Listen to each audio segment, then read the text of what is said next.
Shalom alaikum Besem Hamasya. Salam sejahtera untuk saudara-saudara dalam Kristus. Jadi sebetulnya Yesus sudah ada sebelum segala sesuatu ada karena dia firman Allah.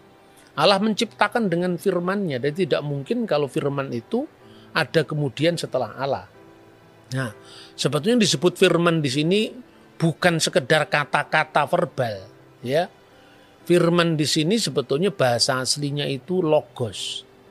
Logos itulah yang menjadi bahasa kita logik, logikos, logika. Jadi firman itu sesungguhnya adalah kemahasabdaan Tuhan.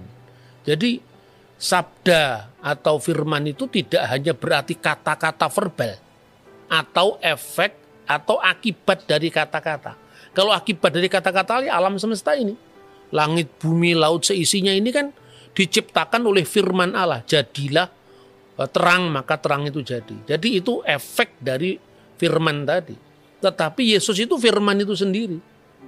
Nah jadi dengan demikian tidak mungkin kalau firman Allah itu tidak kekal. Karena kalau firman Allah tidak kekal berarti ada waktu di mana Allah sebagai the existent, sebagai wujud sudah ada firman-Nya. Belum ada, berarti kan pernah ada waktu di mana Allah tidak punya firman dan itu tidak masuk akal kan. Nah ketika firman itu menjadi manusia, dia dikandung oleh perawan Maria tanpa campur tangan seorang laki-laki. Artinya bahwa Yesus itu sepenuhnya manusia. Jadi jangan orang salah paham, Tuhan kok lapar, Tuhan kok haus, Tuhan kok dicobai. Yang dicobai, yang haus, bahkan yang mati, itu bukan keilahiannya. Maka dalam Alkitab disebutkan sangat jelas sekali, dia yang dibunuh dalam keadaannya sebagai manusia. Karena firman sendiri benar-benar menjadi manusia, bukan setengah manusia. Firman itu telah menjadi manusia dan tinggal di antara kita. Dan kita telah melihat kemuliaannya, yaitu kemuliaan yang diberikan kepadanya sebagai anak tunggal Bapa, penuh kasih karunia dan kebenaran. Ini saya kira clear sekali. Maka ketika gereja menghadapi ajaran sesat Arius, ya, ketika gereja menghadapi ajaran sesat Arius yang mengatakan bahwa pernah ada waktu di mana anak Allah itu tidak ada, gereja langsung berkumpul. Nah waktu itu kan belum ada perpecahan, ya, gereja itu masih. Tahun berapa Pak? Tahun 325. Jadi waktu itu belum ada aliran-aliran gereja, belum ada perpecahan gereja. Karena perpecahan gereja itu baru terjadi tahun 451. Jadi waktu itu yang namanya gereja itu ya semua gereja Katolik dan semua gereja Ortodok. Artinya apa? Bukan Katolik sebagai institusi yang sekarang ini berpisah dengan gereja Ortodok atau Ortodok yang berpisah dengan Katolik, tidak. Tapi sifat gereja yang adalah universal. Artinya berlaku bagi semua bangsa, berlaku bagi semua kaum, itu artinya katoolon, gereja yang bersifat Katolik. Begitu setiap gereja itu bersifat Ortodok. Artinya gereja itu menganut ajaran lurus yang diterus sampaikan tanpa putus dari para rasul. Makanya kalau ada gereja Roma, ya gereja di wilayah yurisdiksi Roma, gereja di wilayah yurisdiksi Antioquia, seperti yang diceritakan dalam Alkitab, ya, bahwa orang-orang mengikut Yesus itu pertama kali disebut Kristen itu kan di Antioquia. Kemudian dari Antioquia ke Roma, dari Roma Konstantinopel, kemudian di situ ada Alexandria. Jadi semua gereja sudah kumpul jadi satu. Lalu mengatakan tidak bisa, Arius itu salah. Karena apa? Kalau firman itu pernah tidak ada, berarti pernah ada Allah tanpa firman-Nya. Masa Allah pernah tidak punya firman? Kalau Allah pernah tidak punya firman, berarti Allah pernah tidak bisa mencipta. Jadi Allah dengan firman-Nya, dengan rohnya itu kekal. Itu kira-kira apa yang kita bisa pahami dari ajaran Kristen yang paling dasar tentang siapakah Yesus Kristus. Jadi sebetulnya gini, ya, Alkitab kita itu kan perjanjian lama dan perjanjian baru, ya. Perjanjian lama itu sesungguhnya Alkitab yang sama yang dimiliki oleh orang Yahudi di seluruh dunia, yang dikenal dengan Tanakh, ya. Singkatannya kitab Torah. Torah itu kelima buku Musa itu, kemudian kitab nabi-nabi dan tulisan-tulisan suci yang lain yang diawal dari Mazmur, kenal dengan Ketubim. Makanya Yesus mengatakan seperti yang tertulis tentang anak manusia dalam kitab Taurat Musa, dalam kitab nabi-nabi dan dalam Mazmur. Karena Mazmur itu dalam sistematik kuno itu buku pertama dari Ketubim, yaitu tulisan-tulisan lain selain Nebiim dan Torah. Nah, itu Taurat yang sama.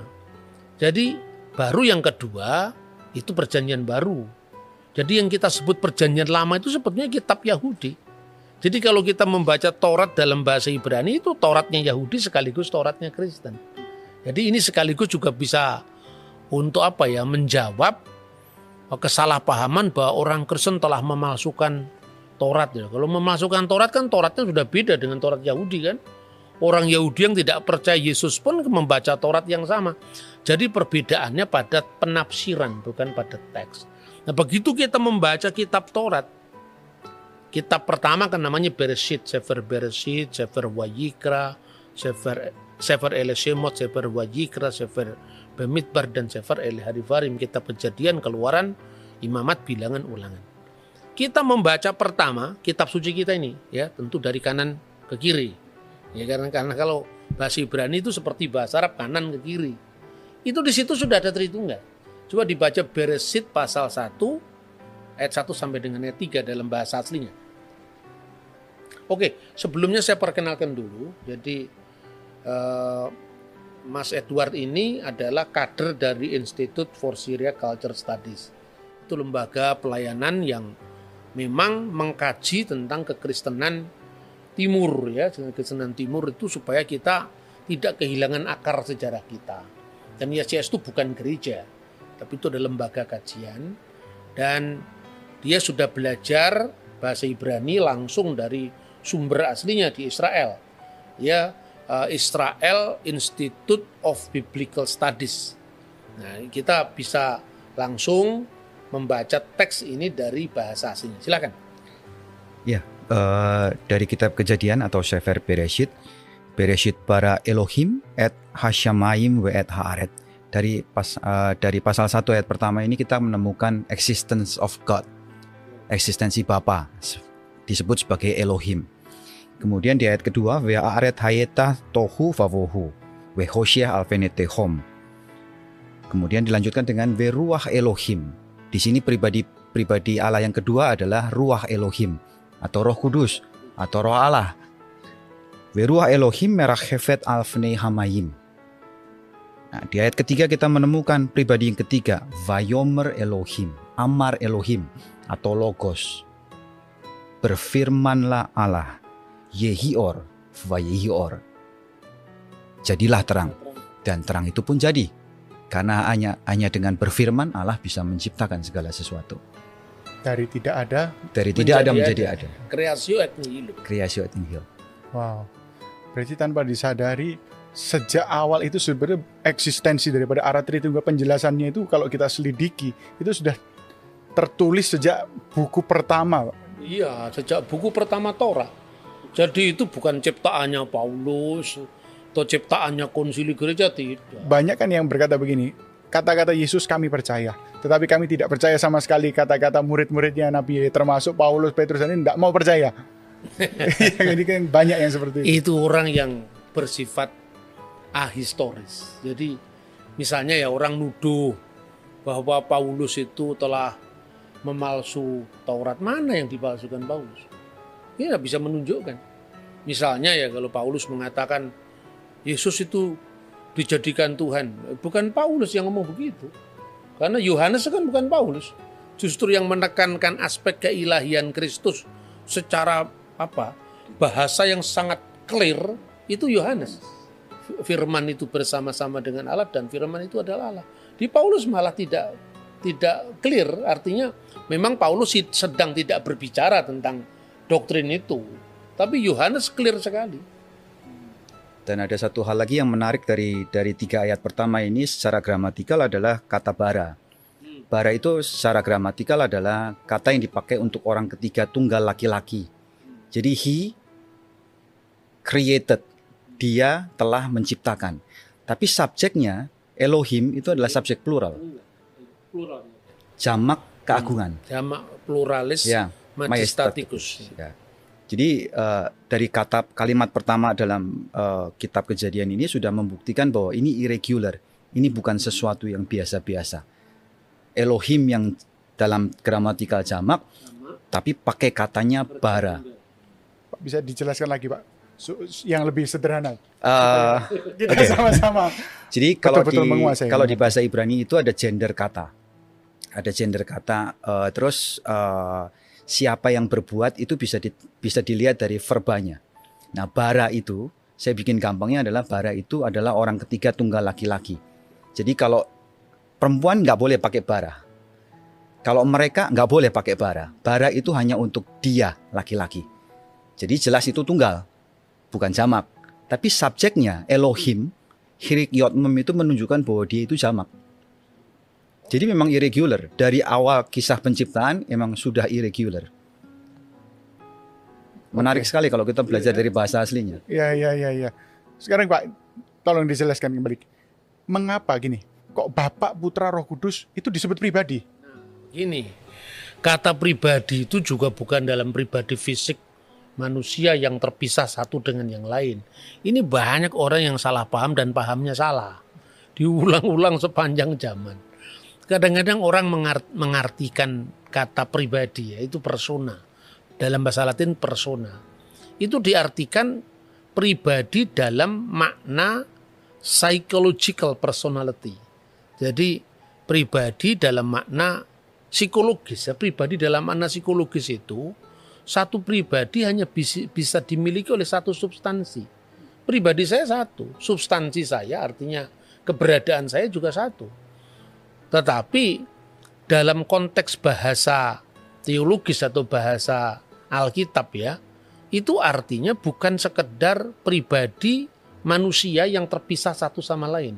Tapi lebih tepat dianggap disebut sebagai metaphysical personality. Jadi meta itu disebalik fisik, disebalik yang fisik. Jadi ini tidak merujuk kepada pribadi A, B, C atau oknum-oknum yang berjejer 3. Bukan seperti itu. Makanya di dalam bahasa Latin ya, itu disebut una substantia tres persona. Jadi artinya satu substansi dalam 3 persona.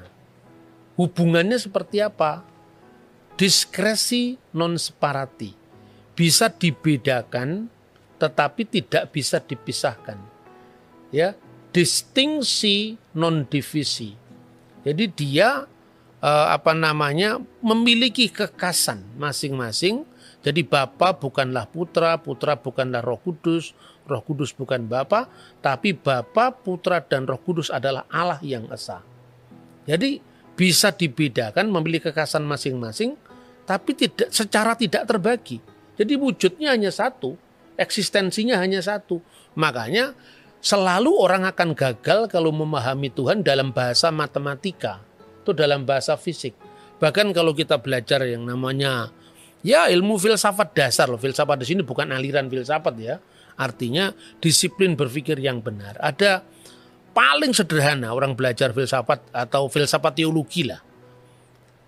Ada 3 proses manusia dalam mencari ilmu pengetahuan. Yang pertama, yang paling dasariah itu adalah fisik. Fisik itu ya, ini benda. Wujudnya apa ini? Persegi panjang. Ini kan semua mata bisa melihat. Mata melihat ini fisik. Ya toh?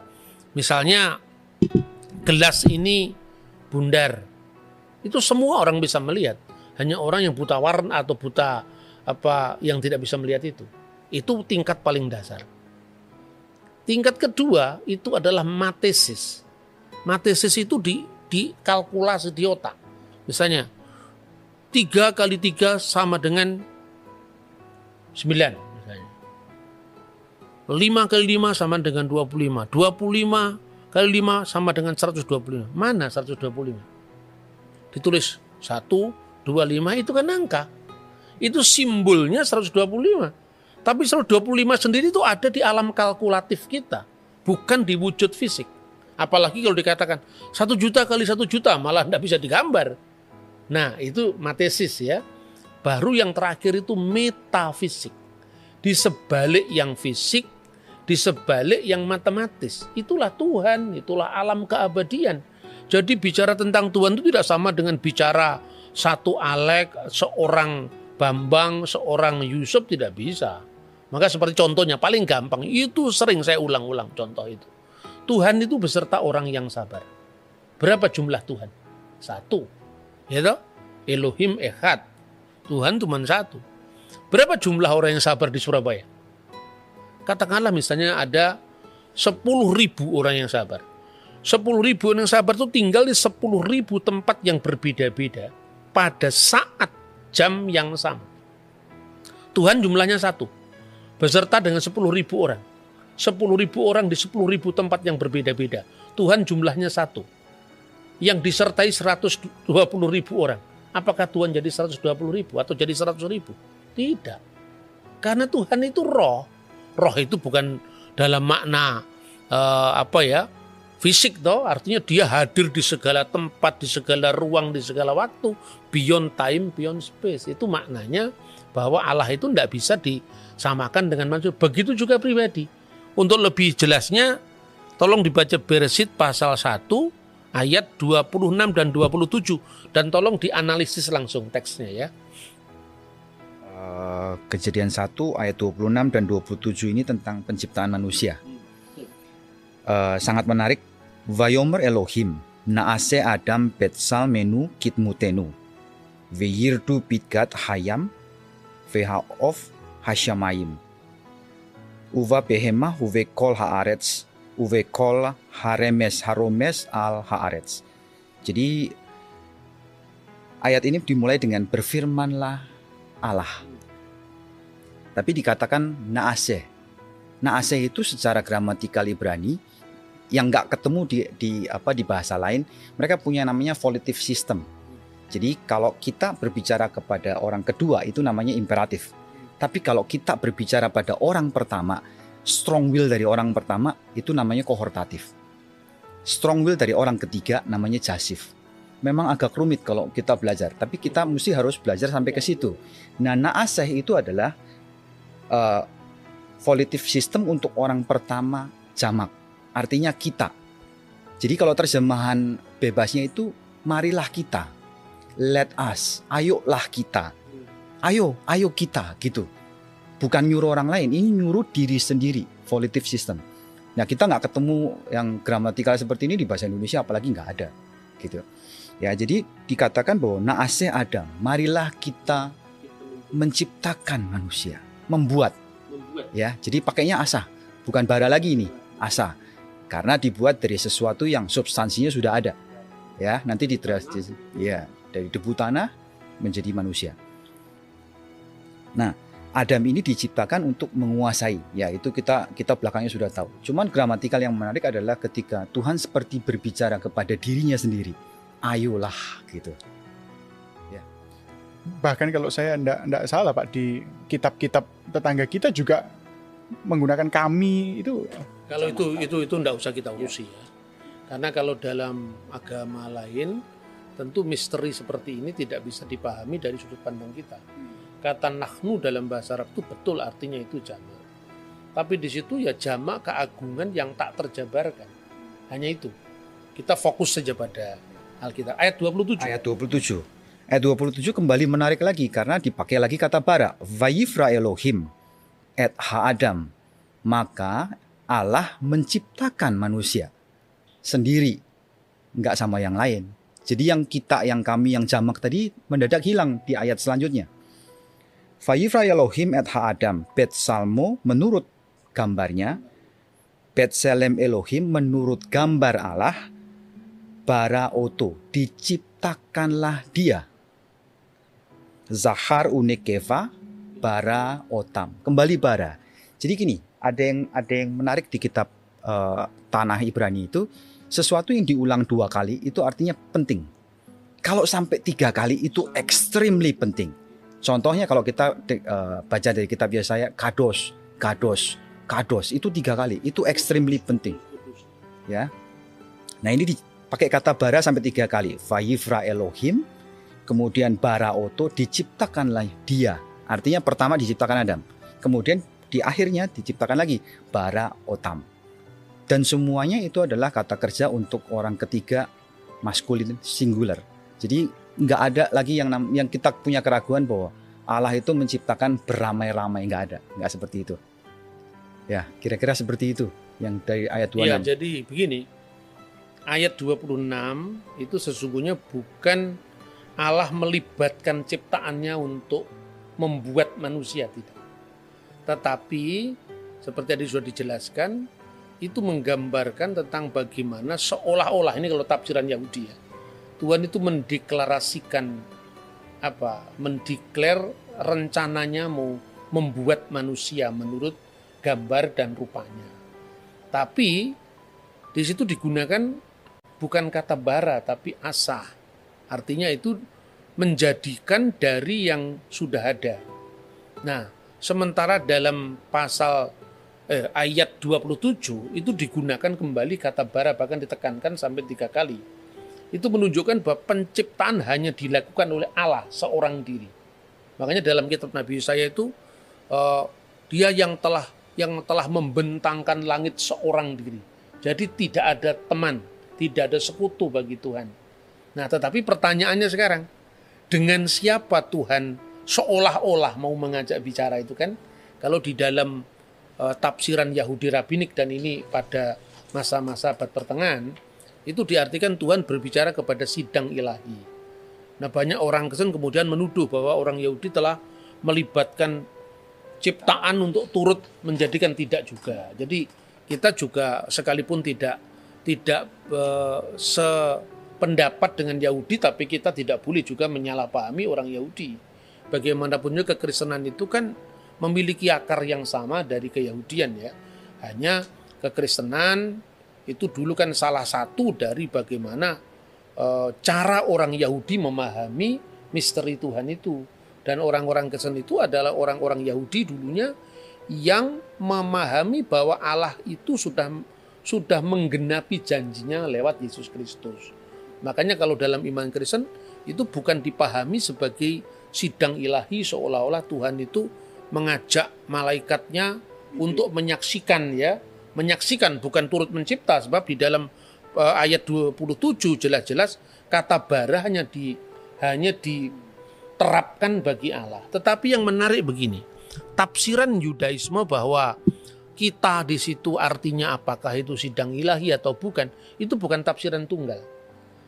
Kita bisa melihat misalnya seorang filosof Yahudi, dia lahir tahun 20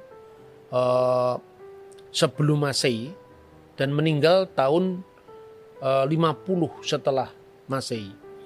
Dia mengatakan begini dalam tafsirannya itu, bahwa kata kita di sini merujuk bukan kepada malaikat tapi kepada logos, karena dia nulis dalam bahasa Yunani ya. Logos itu firman. Jadi Tuhan berbicara dengan dirinya sendiri dengan firman-Nya. Dan tafsiran semacam itu juga ada dalam literatur Yahudi yang lain ya. Misalnya di dalam Targum. Targum itu terjemahan dalam bahasa Aram dari kitab suci Perjanjian Lama. Misalnya di dalam Targum Yerusalem itu dikatakan ubara mimra di alaha yat Adam ya, maka telah diciptakan oleh firman Allah, yaitu mimra. Adam itu bedemuteh menurut gambarnya, dan bedemut min khedem alaha, dan menurut gambar dari dia yang bersama-sama dengan Allah diciptakanlah manusia itu laki-laki dan perempuan. Perhatikan. Wow, dia yang bersama-sama dengan Allah. Ingat apa kita? Yohanes 1 ayat 1. Pada mulanya adalah firman, dan firman itu bersama-sama dengan Allah, dan firman itu adalah Allah. Di Targum ini dikatakan ya bahwa mimra alaha, artinya firman Allah telah menciptakan Adam itu menurut gambarnya, dan menurut gambar dari dia yang bersama-sama dengan Allah telah diciptakan manusia itu laki-laki dan perempuan. Telah diciptakan dia baik laki-laki maupun perempuan. Jadi artinya tidak benar kalau dikatakan Yohanes pasal 1 ayat 1 itu himne neoplatonis itu enggak betul itu. Itu dari Yudaisme sendiri. Nah itulah makanya kira-kira menutup dari sesi kita ini ya. Kira-kira disimpulkan apa? Ketika orang Yahudi dan kita sangat respect karena itu ya saudara dalam Taurat ya, saudara satu Taurat artinya. Taurat kita kan satu kan. Meskipun tafsirannya beda. Bahwa orang Yahudi kemudian menolak bahwa Mimra itu adalah Yesus itu kan soal tafsir. Tetapi bahwa orang Kristen memaknai Mimra itu adalah praeksistensi Yesus, artinya Yesus sebelum datang ke dunia. Itu juga tafsir orang Kristen. Dan tafsir orang Kristen itu menurut kita orang Kristen bukan sekedar tafsir bebas, apalagi terjun bebas. Itu tafsir yang dibimbing oleh Roh Suci melalui saksi-saksi sejarah. Kalau dulu orang Yahudi selalu mengidentikan iman mereka dengan bapa-bapa leluhur. Sekarang orang Kristen bapa leluhurnya ya para rasul, muridnya para rasul. Karena tidak semua orang Kristen Yahudi. Ada orang Kristen yang berasal dari Yehudim, ya, jemaat Yerusalem. Ada orang Kristen yang berasal dari Goyim, jemaat Antioquia, Roma, Alexandria. Dan pada zaman Mesias menurut ajaran iman bapak-bapak gereja, antara Goyim dan Yehudim itu disatukan dalam satu payung. Makanya nanti kita mengenal, aku percaya akan satu gereja yang kudus, yang yang rasuli. Itu terjemahan dari kata Katolik dan rasuli. Nah jadi pertanyaannya, boleh-boleh saja orang menafsir itu sidang ilahi. Itu tidak salah. Secara gramatika tadi tidak salah kan? Karena kita tidak pernah tafsir Yahudi, tidak pernah melibatkan malaikat untuk diajak rame-rame menciptakan. Tidak salah.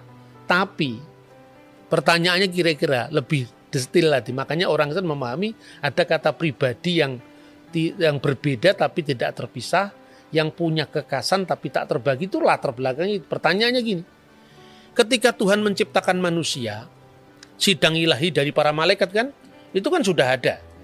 Terus kemudian Tuhan mendeklar kepada para malaikat, "Hei, saksikan. Baiklah kita." Ya.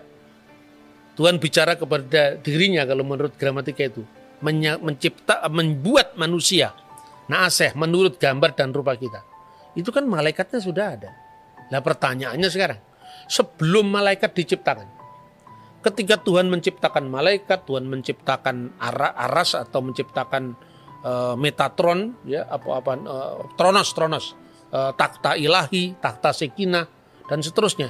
Tuhan menciptakan langit dan bumi, Tuhan menciptakan alam semesta, dan waktu itu malaikat juga belum ada. Lalu Tuhan ngomong sama siapa? Jadi Tritunggal itu pendalaman dari apa yang tadi ditafsirkan oleh para rabi tadi. Ya, Tuhan bicara sama sidang ilahi dengan malaikat. Itu kan malaikatnya sudah ada. Nah, sebelum malaikat belum ada, sebelum malaikat itu ada, Tuhan terus bicara sama siapa? Yang lebih masuk akal, Tuhan berbicara dengan dirinya sendiri. Dan itulah Tuhan berbicara dengan firman-Nya dan roh-Nya. Itulah sebabnya kita percaya dengan Tritunggal Maha Kudus. Itu ilmu tinggi ini. Gitu? Saya kira itu.